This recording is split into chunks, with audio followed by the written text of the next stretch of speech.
Ladies and gentlemen, boys and girls, welcome to the year 1815. I'm the assistant surgeon, and it's my job to help out these young fellows that have been injured. This chap here is a drummer, and he's been shot. And the reason he's been shot is because he's a drummer. The French used to aim for drummers and officers and men serving the guns. My job is to patch him up and get him back into the line as soon as I can, because as soon as the regiment loses its drummer, it's not getting orders. His drum beat is the orders of the regiment. So in fact, what they've done is they've gone and shot a signaller. They've shot someone quite important. Now he's in some considerable pain, but he's in a thing called shock. So he's only been shot, what, a couple of hours ago? The idea is to try and get this ball out of him. Most of the wounds we encounter are not these great big dramatic slashes with sabres. It's usually puncture wounds. Puncture wounds being from lances, from swords, from bayonets, or from bullets.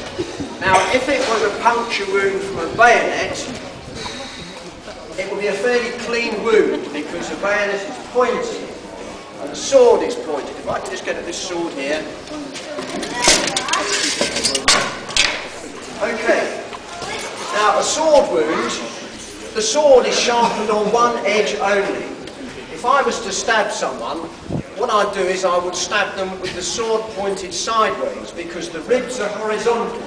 And when you stick a sword or a bayonet in someone, they flinch backwards and the ribs contract. If I stabbed you with this way here, and if that was sharpened on both edges, it would bite on both ribs and you wouldn't be able to extract it. So the top flat edge of a sword is called the rib separator. As a swordsman, you're taught to stick it in sideways. A bayonet is triangular in section and fluted on two sides, which means that it doesn't create a vacuum when it goes into the torso and it can be pulled out. It's most important that whatever you stick in someone as a weapon, you need to be able to pull it out again to be able to continue to fight. So that's a sword wound and a bayonet wound. But this fellow's been shot, and he's been shot with a musket with a fairly low velocity. And he's been hit by a round lead ball, possibly 3/4 of an inch in diameter.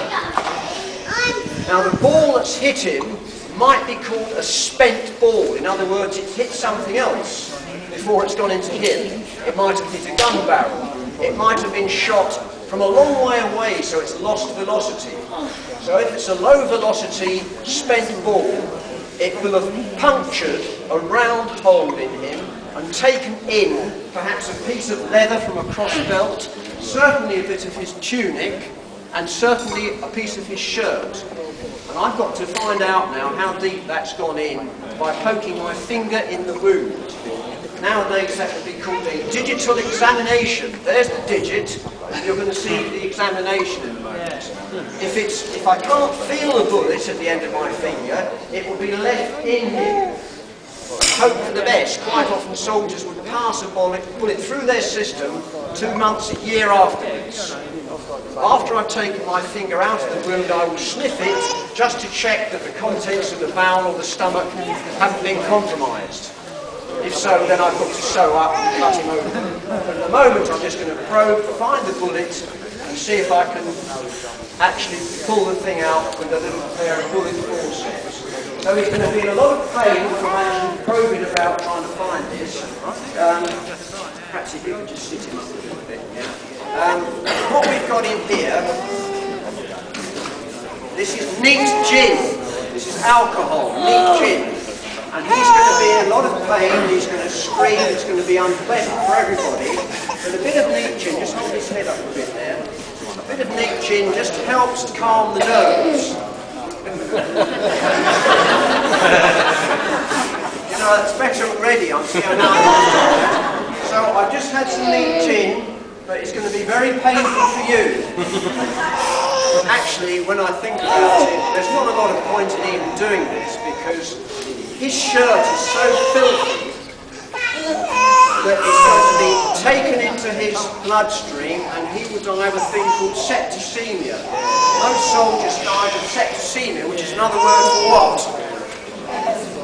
blood poisoning. Please take notes because we're going to have an exam after this. So that's blood poisoning. Okay? Let's try now and see if we can find where this bullet is. I've got a little kit with me. This wallet is taken onto the battlefield, so my position is always 7 paces away from the colours. My job is really to ascertain whether I can patch him up and send him back, or send him back to the field hospital where he might have an amputation or a serious operation, or I just leave him to die. Nowadays that's called triage. Okay, so let's have a look at this, see what we can do. Okay, there's a bit of blood there. You make such a fuss, it's only a bullet. Okay. Now that smells quite smeaty. It's quite smeaty. So there's no infection there. I think we can get this out. What I'm going to do now is, because it's only made a little round hole in the skin, I'm just going to cut like a star shape, like that. Do you know, I think that gin's kicking in, actually. I'm going to cut like a little star shape and I'm going to make it.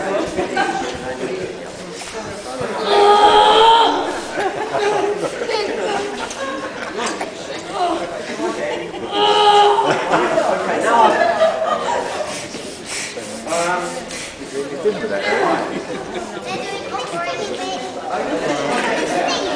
now no, it's only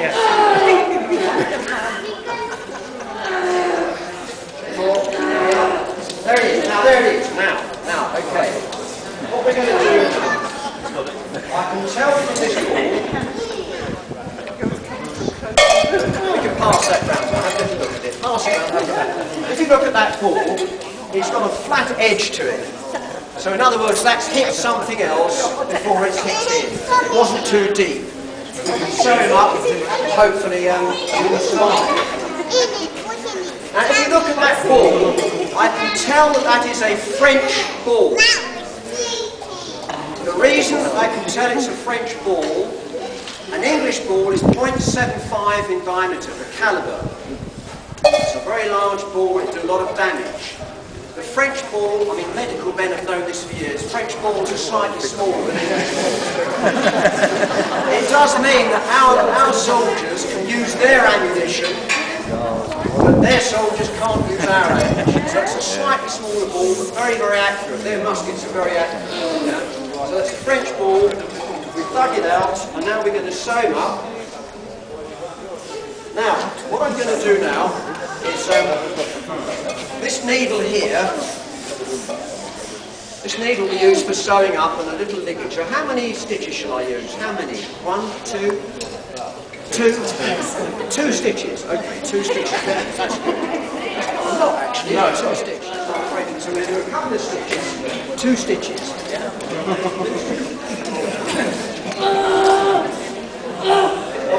It's not funny! It's painful fingers.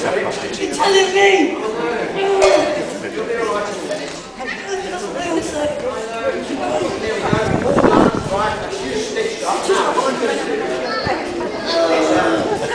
I need a volunteer. Perhaps you could help me here. Come on. You can help me then. Come on, come here.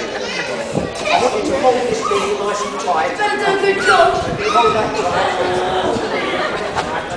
And I'll need another volunteer. Who am I looking at? Can you help me? Okay. There's scissors. Take the lollipop out quickly. Scissors. Right. You cut that piece of thread. What's your name? Her name's Florence. Isn't that a good name? Florence. Okay. I think you have a future in nursing, Florence.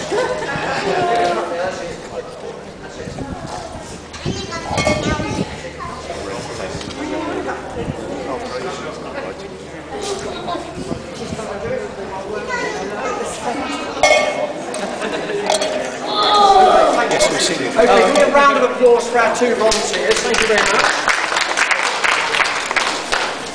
Now that shows you the sort of operation that would have gone on. Anaesthetics unheard of, antiseptics unheard of, no real sort of hygiene, but they did realise that if something went in deep and you couldn't get it out, there'd be some sort of blood leak.